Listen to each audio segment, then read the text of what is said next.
dit blok waar wij nu bezig zijn staan ongeveer 150.000 verschillende.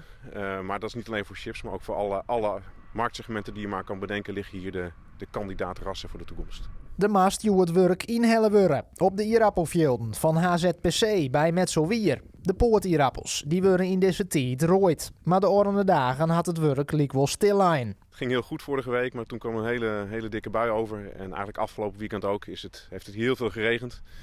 Ja, en het water moest eigenlijk nog even wegzakken en opdrogen voordat wij hier vandaag pas weer aan de gang kunnen. Dus bijna een week stilgelegen. Op de ierappels zelfs had al de Rijn gelukkig nog geen effect, zei het Vos. De velden bij Metselwier, dat binnen vooral proefvelden, dat de ierappels van de toekomst kweekt worden. We beginnen hier in Metselwier en vanaf hier gaan wij elk jaar een stukje verder. Eerst in Nederland, dan in het buitenland. Testen tegen allerlei ziekten en plagen. En uiteindelijk is het een soort afvalrace. En een aardappel moet aan heel veel eigenschappen voldoen. Hij moet duurzaam te telen zijn, allemaal dat soort dingen.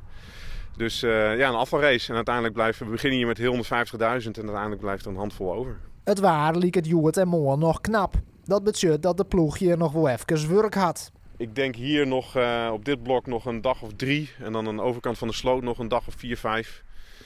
En dan komt de grote rooimachine die de grote vermeerderingen doet. En die is nog een dikke week bezig. Dus ik denk totaal nog een 2 weken, 2,5 weken hier.